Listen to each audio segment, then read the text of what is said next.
اي نعم. هلا ابو محمد، ممكن دقيقه بس بعد اذن شيخ وليد؟ تفضل. اي تفضل تفضل يا دكتور مصطفى. هو جيش اسامه كان مرتدا في حياه النبي ام كان مؤمنا؟ مو راح نرجع لنفس النقطه يا دكتور. انا بسال بس هو في حياه لما ارسلهم اوضح. انا راح اتكلم كلام بعد ما اطيل صراحه. احنا من قلنا في البدايه الشيخ وليد قال اتهمني بشغله انا ما قلتها، قال لي ابو محمد يقول بان النبي عندما ارسل هذا الجيش حتى يميز الخبيث من الطيب، انا ما قلت بهذا المعنى. لا لا مو هيك. انا مش كده، انا بس خلي اوضح هاي النقطه. فانا اللي قلته انا اللي قلته انه هناك هدف، نعم، لكن فيما بعد صار هناك تخلف، فمن جبت له الايه من باب المصداق. طيب. وليس ان الهدف الرئيسي انه اطبق هذه الايه وان النبي اراد ان يطبق هذه الايه على الصحابه. لا ما قلت. استاذ ابو محمد ركز. تفضل معي دكتور. في حين اراد النبي صلى الله عليه وسلم ارسال جيش اسامه، في هذه اللحظه هذا الجيش كان مرتدا ام كان مؤمنا؟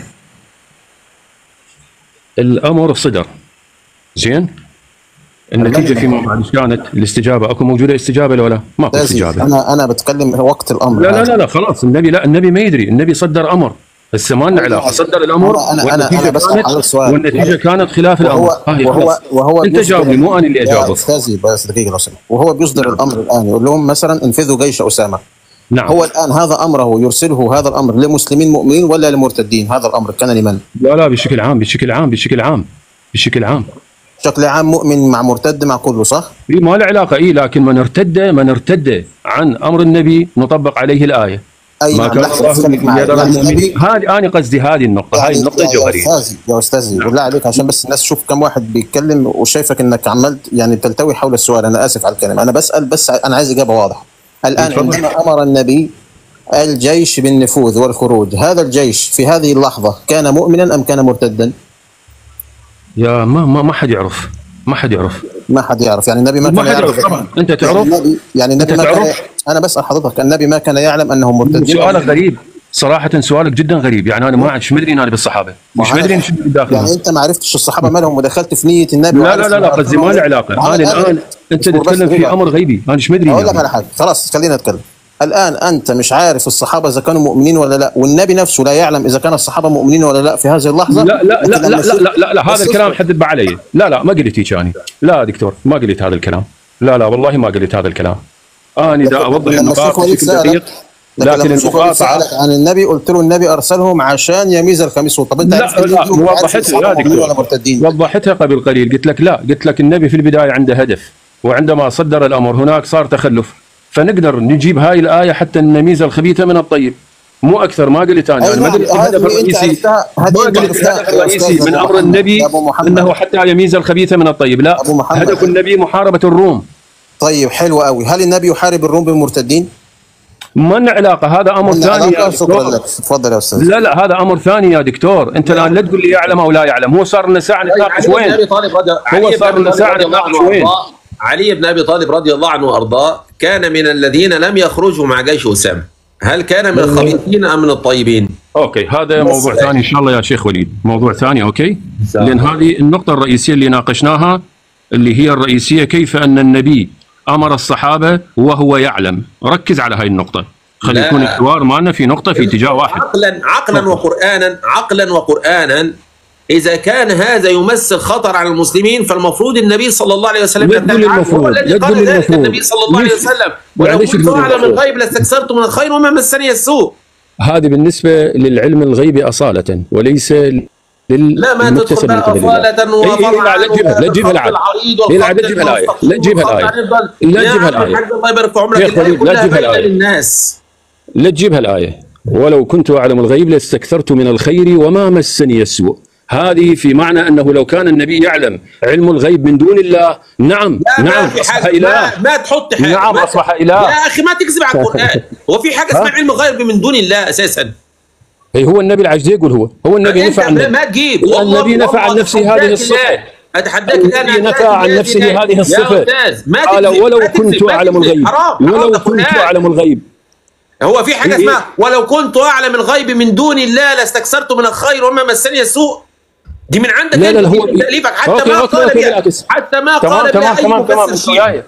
شيخ وليد انت وياي جيت لعد. اوكي كل زين، هو اكيد لعد هو النبي دي يقول لو كنت انا اعلم الغيب من دون الله، حتى لو من دون مين الله. اللي قال من دون الله؟ مين اللي حط من دون الله؟ مين يا اخي هو اللي يقول لو كنت العادي تقول لي العادي تقول لي النبي ما عنده الغيب؟ لا عنده غيب. عنده يا باشا يا باشا ولو كنت اعلم الغيب اي الغيب المطلق مش من دون الله. اي احسنت لو كنت اعلم الغيب المطلق لاستكثرت من الخير وما مسني السوء. منو قال لك المطلق؟ هم مذكور بالايه. يا باشا ما هي دي لان النبي صلى الله عليه وسلم ليش تدخلنا في مجال احنا في غنى عنه؟ يا شيخ يا استاذ بالله عليك هاي الايه دي احتمالات. والله اسمعنا ابو محمد بالله عليك ارحموا العيال الصغيره. والله العظيم الشباب ما محتاج لف ودوران. والله الشباب ما محتاج لف ودوران. والله العظيم ساقف انا وانت امام الله عز وجل. والله سيعلمنا من الذي كان يلف ويدور ومن الذي ضلل الناس على علم. تجتمع الخصوم. اي والله اي والله. الله المستعان. شكرا لك يا استاذ. تجتمع الخصوم. شكرا لك يا استاذ. الله يبارك. شكرا ابو محمد. ولو كنت اعلم الغيب من دون الله لاستكثرت من خير وما مسني السوء. وفي حد يعلم الغيب من دون الله عز وجل؟ مستحيل. شكلنا هو المشكله انه وضع نفسه في ورطه كبيره لما سالناه هو في هذه اللحظه عندما امر النبي جيش اسامه يعلم انهم مرتدين ولا مؤمنين؟ هنا بيقول لي لا الله اعلم ولا النبي يعلم، النبي ما كان يعلم. لكن لما انت قلت له الجيش خرج ليه؟ اصبح النبي هنا يعلم انه هو ايه عايز يميز الخبيث من الطيب بمزاجه هو. عمال يا باشا كلهم بمزاجهم. هو مين فيهم ما يتكلم من غير مزاجه؟ يعني كلهم بمزاجهم، كلهم لا يرتبطون بالقران وبعدين يدلسوا في القران الكريم. يعني كل واحد ياتي ايه قرانيه ويريد ان يطبقها على النبي صلى الله عليه وسلم. فالله المستعان يا اخي. والله العظيم انا بيصعب عليا الشباب الصغير. يعني هو عمال يلف ويدور عمال يلف ويدور عمال يلف ويدور والمسألة بسيطة جدا. ولو كنت أعلم الغيب لاستكثرت من الخير وما مسني السوء. قاعدة سبحان الله حتى الملحد يقول إيه ده ما شاء الله تبارك الله. لأن بالفعل الإنسان لو يعلم الغيب لن يمسه السوء. أنت جاي واحد هيقتلك من هنا تعلم إنه جاي هيقتلك من هنا هتروح الناحية دي. جاي لك من فوق السطح هتنزل من الباب. جاي لك من الباب هتطلع فوق السطح. جاي لك من العمارة دي هتروح العمارة ديت. زي علي بن أبي طالب عارف إنه مش هيموت ونام ليلة الهجرة في فراش النبي فعاد ملك. هي الامر لا يخلو من حاجتين اثنين. هو لو يعلم النبي انه امره هذا الى مرتدين فنقول كيف يحارب مرتدين الكفار؟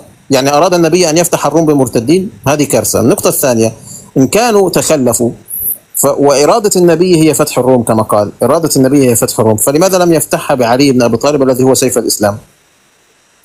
يعني حاجه خطيره جدا يا مصطفى انت ما خدتش بالك منها. نعم. الان النبي صلى الله عليه وسلم كما يقول الشيعة أن النبي أكد لعلي بن أبي طالب أن الصحابة سيرتدون عن بكرة أبيهم ويرتدون عن الولاية. صح؟ نعم. فكيف النبي صلى الله عليه وسلم يسلم سلاح وعتاد للجيش اللي هو المفروض هيقف كمان أمام علي بن أبي طالب مش روم بس؟ صحيح. أليس من باب أولى العكس؟ إن هو جهز قبل ما يموت النبي صلى الله عليه وسلم يجهز علي بن أبي طالب بالعتاد ولا مش صح؟ المفروض يجهز العكس. يعني يكون جيش لعلي بن ابي طالب ويمده بالعتاد عشان لو الصحابه ارتدوا يبقى علي بن ابي طالب هو اللي معاه الجيش. نعم صحيح والله. الله المستعان. الله عز وجل عندما يقول واما تخافن من قوم خيانه فانبذ اليهم على سواء. صح؟ نعم. طب النبي ما عملهاش مع علي بن ابي طالب، راح يجهز جيش العدو. لا المفروض يجهز علي بن ابي طالب. يعني انت دلوقتي راجل المفروض انت دلوقتي واحد محنك وقائد جيش وتعلم ان في العيب في الجيش وفي حاجه هتحصل بعد ما تسيب الجيش او تموت وبتاع. مش المفروض تجهز للموضوع ده؟ المفروض تجهز له. صح ولا صح؟ المفروض تجهز له. طب لماذا النبي صلى الله عليه وسلم لم يجهز لعلي بن ابي طالب؟ سابه كده انت والبحر. قال له روح بلط البحر بعد ما اموت. يعني لذلك الديانة الشيعية ما تدخل عقل بشر. السلام عليكم. الله ابو معاذ حياك الله. ازيك يا ابو معاذ؟ الله شيخنا الغالي الله يحفظك. شيخنا لو تسمح ببعض الثواني الله يجزاك الجنة. أبو محمد كان حريص على القرآن الكريم، قرأ آية مش موجودة في المصحف وإذ أمرنا الملائكة أن تسجد لآدم. ما فيش آية في القرآن بتقول وإذ أمرنا الملائكة، فلو إنه بس ينتبه لهذه المسألة. المسألة الثانية يا شيخنا هو قياس الفاسد ما بين جيش أسامة والسؤال الحشر اللي حضرتك طرحه عليهم وبين سجود الملائكة لآدم. هو أصلا لو قرأ الآية وإذ قلنا للملائكة اسجدوا لآدم فسجدوا، أي أن الأغلبية سجدوا لآدم، لم ينكر السجود إلا واحد. أما جيش أسامة فالشيعة تقول إنه جيش مرتدين، إذا قياسه هنا باطل، قياسه فاسد أصلا. إيش علاقة أمر الله بالسجود لآدم وإن الملائكة كلها تسجد باستثناء إبليس وجيش أسامة؟ كان عايز يقول إيه؟ يعني الله عز وجل يعلم أن إبليس لن يسجد، فلماذا أمره أن يسجد وهو يعلم أنه لن يسجد؟ نعم شيخنا، لكن الأمر هل كان لإبليس فقط؟ لا، ولكن الملائكة على إبليس فقط، ولكن الله عز وجل لا يسأل عما يفعل. نعم. لكن احنا هنا بشر. النبي صلى الله عليه وسلم طالما وصل له الامر من الله عز وجل، وعندما ينطبق عليه الايات القرانيه ولو كنت اعلم الغيب لاستكثرت من الخير وما مسني السوء، يبقى النبي صلى الله عليه وسلم المفروض يجنب علي بن ابي طالب السوء على الاقل لو كان يعلم الغيب. والا لو ان النبي صلى الله عليه وسلم لا يعلم الغيب، اذا اين الفضيله؟ لما كل شويه مصدعين دماغنا بان الائمه يعلمون الغيب يعلمون الغيب، ايه الفضيله بقى؟ اذا كان يستعمل الغيب ايه الفضيله؟ على فكره انت كلامك صح يا شيخنا في مساله ولو كنت اعلم الغيب لاستكثرت من الخير. القصد هنا هو الغيب المطلق، لانه ببساطه هو بيقول لك النبي عنده غيب. طيب لو كان النبي ما يقصد الغيب المطلق، اذا النبي بينفي الغيب المقيد، لانه بيقول ولو كنت اعلم. ولو كنت اعلم ماذا؟ الغيب المقيد. طب ما هو بيعلمه، اللي هو الغيب اللي بيعلمه من الله سبحانه وتعالى عن طريق الوحي. إذا النبي لا يقصد الغيب المقيد اللي هو عن طريق الوحي، لأنه بيقول ولو كنت أعلم. طب ما هو بيعلم، إذا يقصد الأمر اللي ما عنده اللي هو الغيب المطلق. نعم الله يجزاك خير.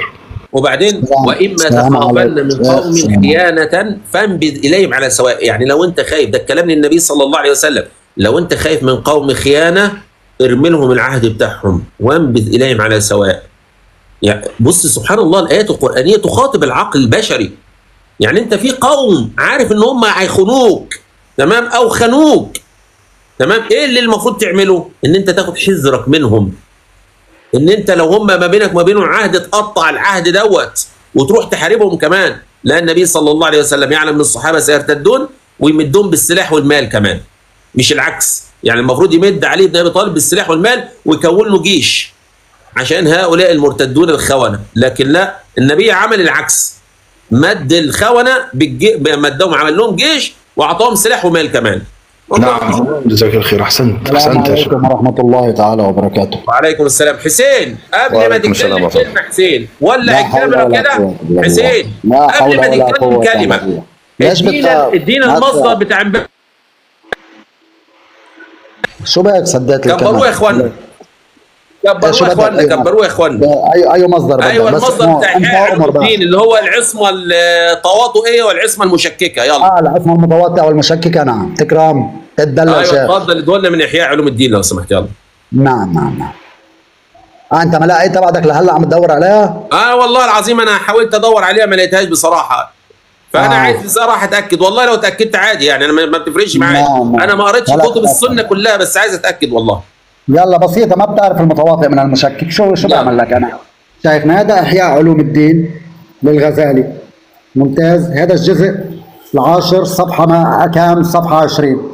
هذا الاشتراك أو التواطؤ في اللفظ لا يستلزم التطابق في المعنى في سائر السياقات، فأن العبد تارة يعني به المعبد فيعم الخلق، كما في قوله تعالى أن كل من في السماوات والأرض إلا آتي الرحمن عبدا. أيوة. طيب وتارة يعني به العابد. خلينا نكمل. طيب لا نشوف المقصود المصنف من هذه الأمثلة أن الاشتراك أو التواطؤ في اللفظ بقدر لا يستلزم التطابق في المعنى في سائر السياقات، وهذا ما سماه بعض الألفاظ المشككة. هذا عم يتكلم عن المتواطئ والمشكك. بس اقف بقى. نعم خليني أكمل لك. أمس امبارح اسمع. نعم. أمس أنت قلت أساسا أن هناك قاعدتان قالهم الغزالي، ألا وهي المتواطئة والمشككة كقواعد، وليس كلاما بين الأسطر. قواعد، مش قواعد يعني؟ لا يا حبيبي، هو بيتكلم هنا ان هناك بعض تواطأ في مسألة العصمة، وهناك البعض شكك في مسألة العصمة، فليه بقى تكذب حضرتك وتحطهم كأنهم قواعد وضعهم الغزالي؟ يعني شو يعني تواطؤ؟ لا انا ما بكلمك يعني ايه تواطؤ، ما انت يعني مثلا واحد دلوقتي يقول لك ايه، تواطؤ. واسمعني بس، واحد يتكلم، اسمعني بس، اسمعني. يعني واحد يتكلم يقول لك ايه، ان الائمه لا يسهون ولا ينسون، تمام؟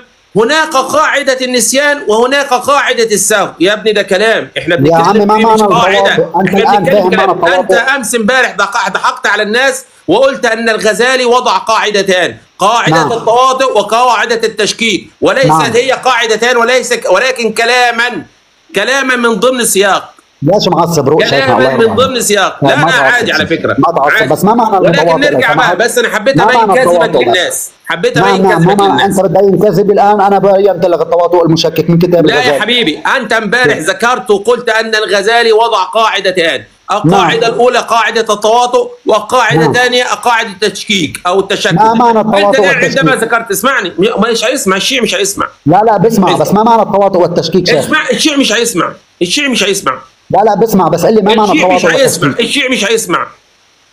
يعني انت بدك تنزلني الشيعي عشان مش ما بتعرف هيسمع. شو يعني اسمع، التواطؤ طيب، والتشكيك؟ يعني ما بتعرف شو يعني التواطؤ والتشكيك؟ اسمع. نعم. اسمع. تفضل.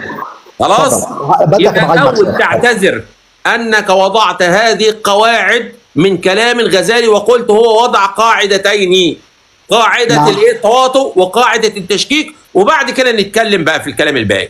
اتفضل طيب اعتذر. انت كلامه هلا شو تبين لك منه انه ما وضع اتفضل قاعدة؟ اعتذر. لا قبل ما اعتذر قل لي شو اتفضل تبين. اعتذر. يا عمي تكرم والله عيونك لو ما إذا أنا- تعتذر انزلك. ما انت ما فيك ما تنزلني الالاف، ما بتعرف هتعتذر ولا المتواطئ. انزلك؟ طيب ايه بعتذر بشرط، بتقول لي ما هو المتواطئ وما هو اعتذر. لا، المشكك. انا مش قضيتي دلوقتي مفهوم الكلمات. انت الان ادعيت امس ان الغزالي وضع قاعدتين في مساله العصمه، يا عم هو قاعده التشكيك قاعدتين. وقاعده التواطؤ، وهو نعم. الكلام الان بين سياق، يعني بيتكلم كلاما عابرا وليس قاعدتين. يلا لا اعتذر. الكلام العابر فيه التواطؤ والمشكك. اعتذر. يا عمي هو وضع قاعدة خلاص، التواطؤ يبقى والمشكك. تنزل خاصئ. هيك قواعد فلسفة. رو يا عمي، رو انت زلمه، انت خليني. انزل خاصئ، انزل خاصئ. والله ما تعرفوا تلعبوا معايا.